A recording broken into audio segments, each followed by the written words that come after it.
Hello, everyone, and welcome back to STEMinist Stories. In this episode of STEMinist Stories, I'm honored to be joined by Miss Nandita Jayaraj, science writer, storyteller, and co founder of The Life of Science, a feminist science media platform that documents the journeys of women scientists in India.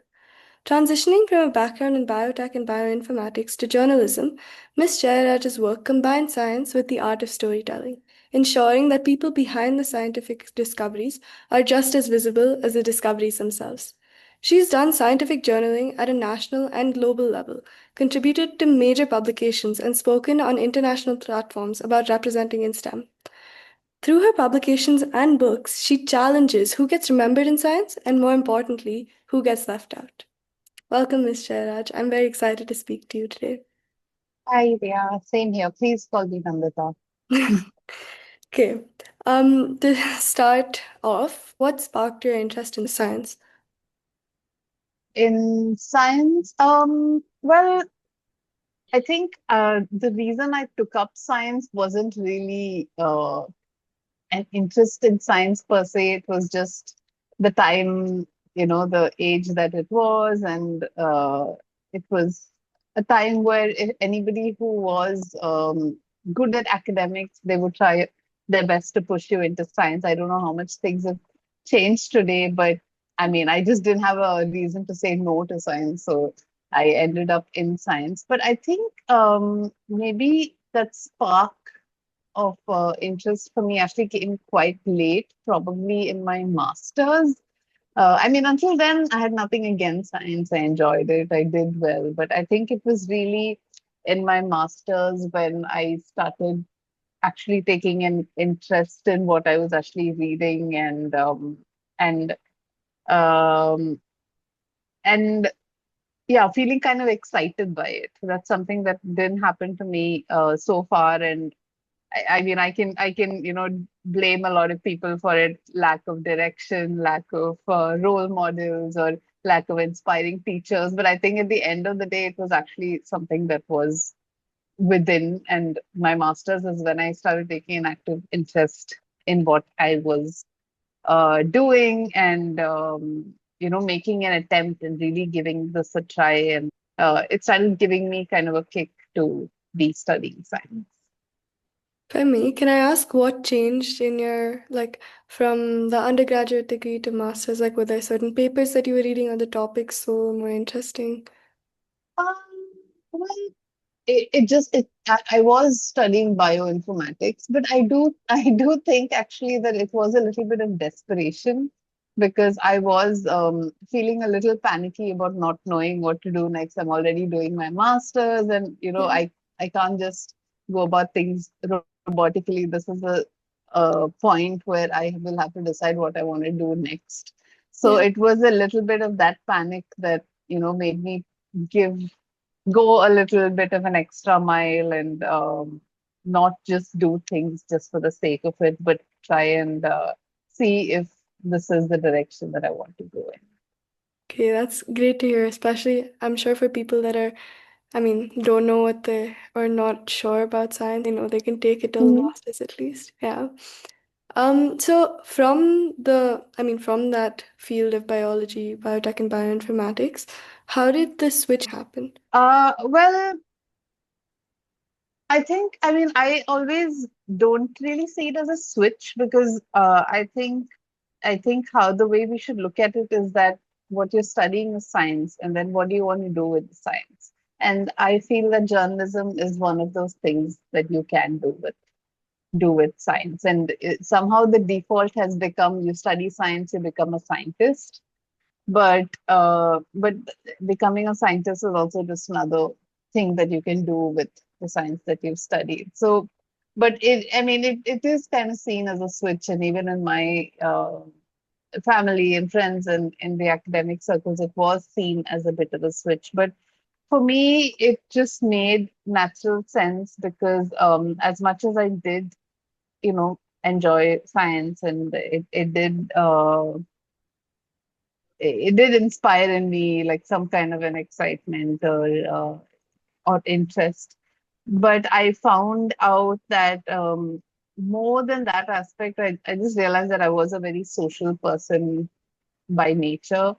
And I enjoyed writing, so that's something that right from like middle school I knew that I really enjoyed writing. Incidentally, journaling was my introduction to writing, and so I mean I always knew that it was something I like to do, and I think I started off doing things like writing music reviews, and I realized the thrill of getting published, and so that was I think a major motivation. Even I think the first thing I ever published was a music review, if I remember right, for some newspaper supplement, and that really sort of made me realize that this is something that I can do. This is something that gives me some kind of a satisfaction.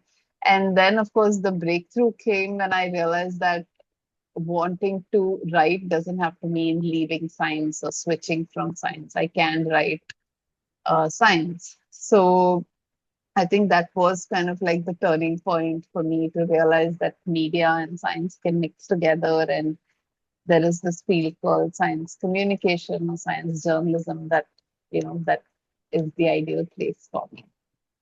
Yeah, I love the way you said that there was just a path you took from science. I didn't think of it Mhm. like, I mean, I didn't have that perspective until you just said it, but that makes a lot of sense. From that, I also want to ask you how that first opportunity came to you, like that first science right opportunity, if that makes sense. Well, from a job point of view, I think it was what very practically helped me was doing a degree. I mean, I did a diploma to be precise in journalism from a pretty well-known journalism school. So having that kind of backing, training in journalism opens doors for you because there are placements and there are all kinds of publications that come to hire students, to hire freshers from this university. So from a job point of view, I think that is what gave me my first opportunity to work at a newspaper called The Hindu in Chennai. Oh, B- yeah, so that was my first job. But like before this, like I said, I would look out for opportunities to just write, yeah. contribute to newspapers for whatever kind of writing. I mean, I used to watch a lot of cricket back then, so I signed up to be some kind of a I don't know what it was, but like I think the World Cup was going on, and you could write these. They wanted people who watched live matches to write reports on the matches or something like that. So then I would just basically look for any opportunity to contribute and to be published. And but then with respect to be able to write science, I think really it was the job that gave me those opportunities. And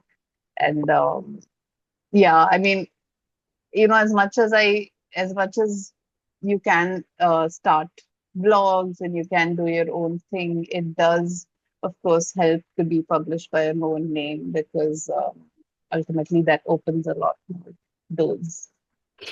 Yeah, that makes sense. It's great to hear though that you were writing about like reports about matches. That's Mhm. something very unique. I don't think I haven't heard about it before, but that sounds Yeah, very, well, very it's in the interesting. past, but yeah, it was a fun part of my past.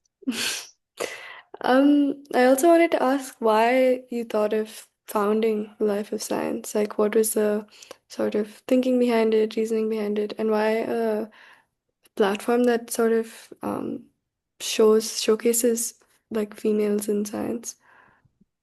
Yeah, sure. So the idea for this really it kind of the need for it really came when I was working at a magazine. It was a children's science magazine called Brainwave, and I was editing the magazine along with Ashima Dogra, who I would later come to found the Life of Science with. But we would be editing this magazine for kids, the science magazine, and we would think a lot about the stories that we wanted to say, the scientists we wanted to talk about, what would I mean, it was really not about teaching kids science. It was just supposed to be a fun.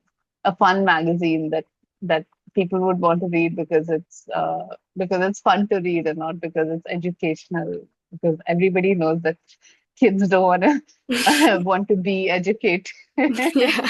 So so we used a lot of art, and there's a lot of like science-based fiction and stories and all of that. And sometimes we would have interviews with scientists doing interesting research. And we knew we had this dedicated pool of readers. They weren't so huge. I think it was maybe a few thousands. But we would get emails after every issue, and there were these kids who would write to us after every issue, and we knew their names and they knew our names. So we felt this kind of a responsibility to also, be giving them an accurate and a fair depiction of what science is and what science can be.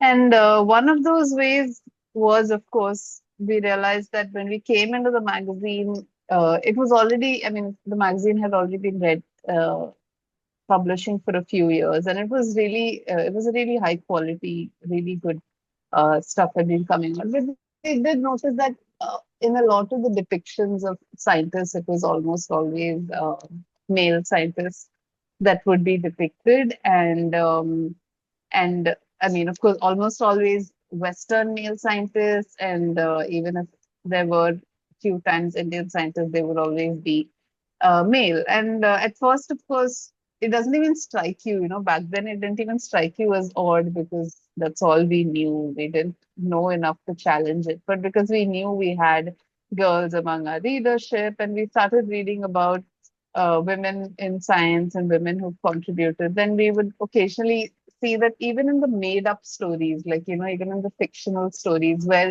the your imagination of a scientist really could be anyone. But often when we say scientist as a character of a story, our artists would, because of the same preconceived notions that we all have, the artists would depict like this wild-haired older man. And so then we started sort of going back to the artist and saying, "Hey, listen, why don't we like make this person look a little different?"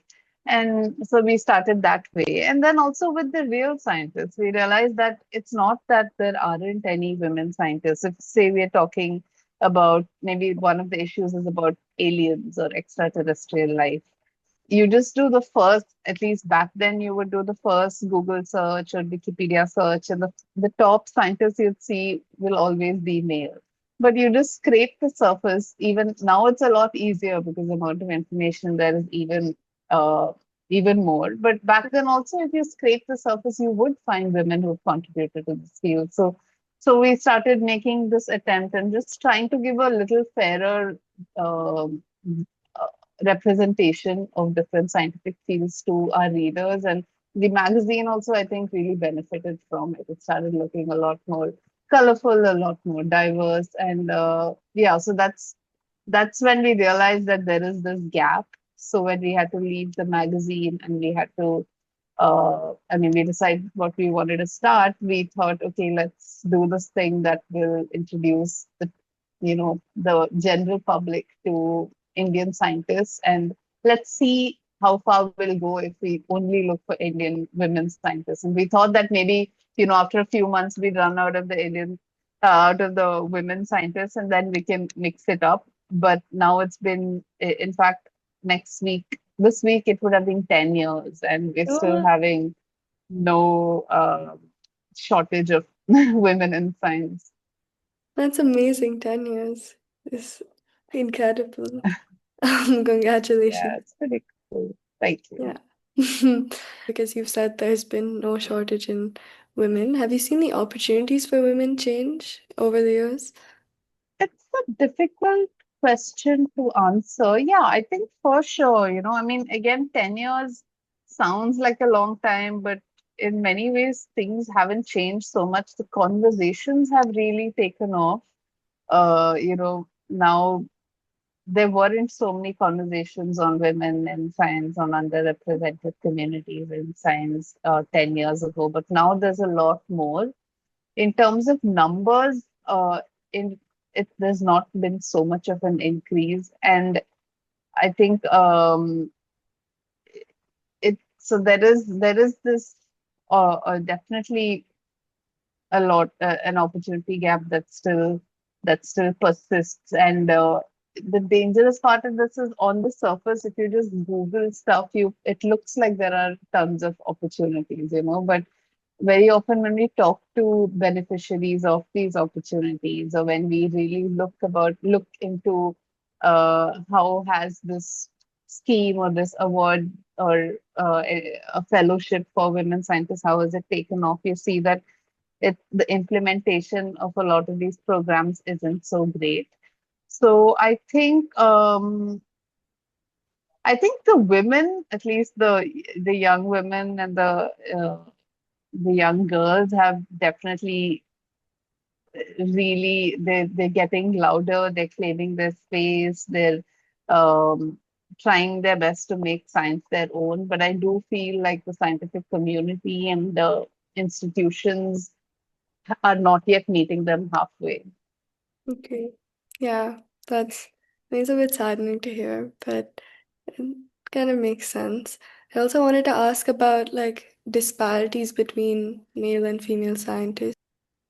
I mean, there's different ways to answer this question. One is a male scientist different from a female scientist? In which case, I think the answer is no. I think the differences between individual scientists is much more than the difference Yeah. between this body of male scientists and this body of female scientists. Within males itself, there are so many different kinds of men, there are so many different kinds of women, and we know today that, uh, even forcing genders into strictly two categories doesn't make a lot of sense anymore. It's Yeah. very outdated and it's not really serving us. And try and make comparison between these two very, very diverse groups, because the intra-group diversity is so much. But if you're talking about perceptions, or the way men scientists are treated versus women scientists are treated, there is still disparity. It depends on where you go, because if you go to the most elite places, uh, it may not be on the surface very bad. It may even seem like uh, it's equal, everything is equal.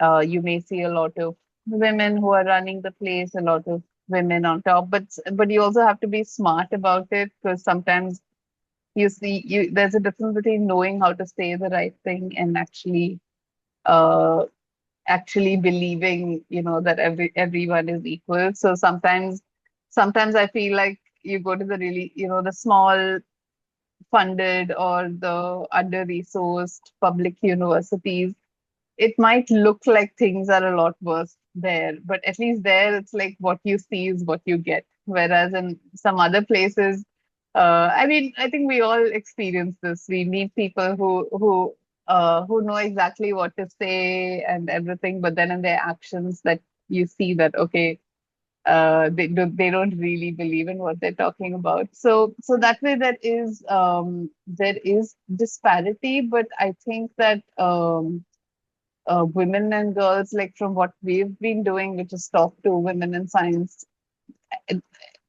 I mean, people are really smart, we've lived, even I think right from childhood, even someone your age or even someone younger than you, from childhood, we are navigating these sort of social perceptions, and we Yeah. are finding ways to do what we want to do, even within limitations that we have. And I think women and girls especially are really, really creative in how they navigate these limitations. So within the constraints they have, they manage to do a lot more. So I think science is slowly sort of realizing that maybe you haven't, maybe a young woman in science hasn't studied in like four different countries, or hasn't really been able to go all the places that maybe an average male in science had, because he had permission to go far away from home. There were no safety issues. The kind of personality and the character development that comes with having to, live lives that are more limited is also something that can benefit your science, because at the end of the day, science is a creative endeavor, especially in a place like India, where we don't always have all the resources and all the fundings needed. This kind of innovative thinking can really, really come to a benefit. And it's really people who've gone through more in life that can even identify what are the problems that need to be solved and how science can help solve these problems. So I think that the so-called weaknesses of certain groups in science that they usually look down upon might actually be their strengths. That's actually quite powerful. Um, Especially because of what you do. Do you feel like the way we tell stories about scientists and people in working in any field for that matter changes the way they perceive themselves? I mean, have you personally seen any instance of this? Um, yeah, I mean, I think, I feel it more when I have these sessions with younger audiences, like with school students, especially with girls from schools. And I do see, I'm speaking again, it depends, on whether you're in a big city or whether you're in a private school where the culture might be different. But if you go to the average school in India, there's still a lot of gender segregation, and from I think right after primary school, the boys are separated from the girls, and there's a lot of uh, I mean, in an average classroom, it's very common that there are many more boys, and they end up speaking a lot more, and the girls are, all of a sudden, from you see the difference between fifth and sixth grade. Till fifth, it was totally different, and suddenly from sixth grade, the social conditioning is such that the girls are kind of silenced in some way. But I see that when we do these events, we've done a few events for the International Day for Women and Girls in Science, which was just a little 10 days ago or so. And I attended some of these events where the speakers were all women in science, and the audience was composed of only girl students. And the first time I attended such an event, I wondered, is this necessary? I mean, at least, of course, I mean, I think speakers having the speakers as women in science is a great idea, because somehow that's not happening by default. It should happen every day, not only on the special day. But while since that is not happening, then it's totally it makes sense to have speakers of women in science. But like, shouldn't the boys also hear women in science? They should see that as a normal thing as well. But when I saw how these school girls were opening up in a way that their own teachers said that they don't always in their classrooms, because somehow they feel more comfortable, they feel bolder, they feel they're able to be themselves in this audience full of women and girls.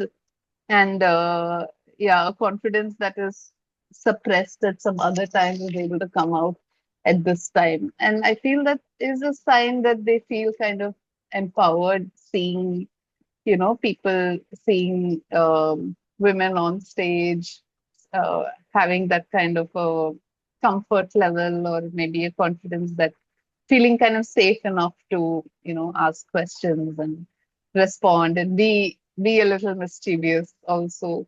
So I think it does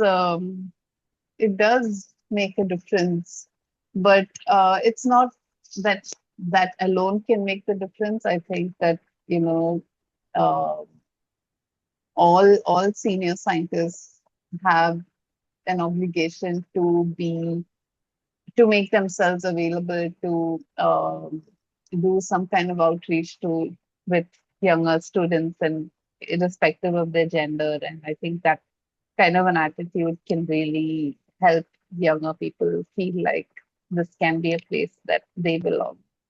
Yeah, I'm sure having like older scientists talk will, I mean, help a lot of students. I'm sure I mean, that I know, like understand Mhm. what they want to kind of do with their life and if this is actually the field they want to pursue. Um, Right. like I also wanted to ask you about a story that, or like someone or some a specific story that sort of resonated with you or stayed with you. Sure. It's hard, like, for me to answer this question because uh, there are, I mean, sounds really cliched, but there are so many. But when I thought about this, for some reason, I thought of one interview I did. I think it was in 2017, so a long time ago. But it was of a mathematician at Chennai, at the Ramanujan Institute for Advanced Studies, I think it's called. But it's basically part of Madras University, and it's their math department. And I got to know through a family friend about this one mathematician, Sushma Agarwal. I hope I'm not getting her name wrong. Who works there. And I went and met her, and so she's blind, and she's been working. She was like close to retirement, so she'd been working as a mathematician for a very long time. And I met her, and I also met her assistant, who helped her for many daily tasks and enabled her in classes and some kind of extra assistance that she would need. And I mean, her area of study, I remember, was difficult for me to understand. I think it was graph theory or something like that, which is the area of maths which is very difficult to get. But I remember being very amazed by, very curious about, also her assistant's role in all this. And she, of course, she had no math background or anything, Yeah. but she would, all these years she has been, really helping, and like it was just interesting to see how somebody like that also fit into this, you know uh, complex science ecosystem that we have. And it really sort of opened my eyes about how the role of support staff also in the scientific ecosystem, and how that can help our make STEM a much more diverse place than it is right now. And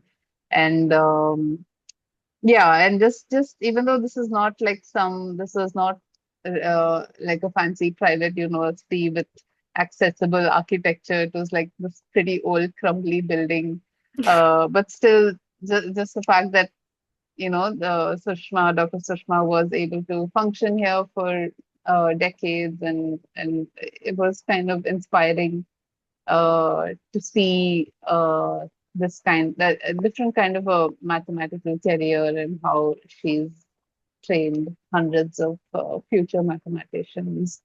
Um, yeah, so that for some reason I haven't thought of that interview in a very long time, but when you asked me this question, that's one that came to mind. And yeah, I mean, all the interviews I've done are on the lifeofscience.com, and I think pretty much like we've interviewed people doing really, really weirdly specific things, like one person who studies pollen grains, something as specific as that, to one person who studies phenomenology, which is study of like universal phenomena in physics. So it's there's so much there, and I would encourage everyone listening to also read some of the stories on our website. Yeah, I've myself have gone through some of them and they're quite brilliant and inspiring. I mean, I was honestly in awe when I was reading some of them. So yeah. Mhm.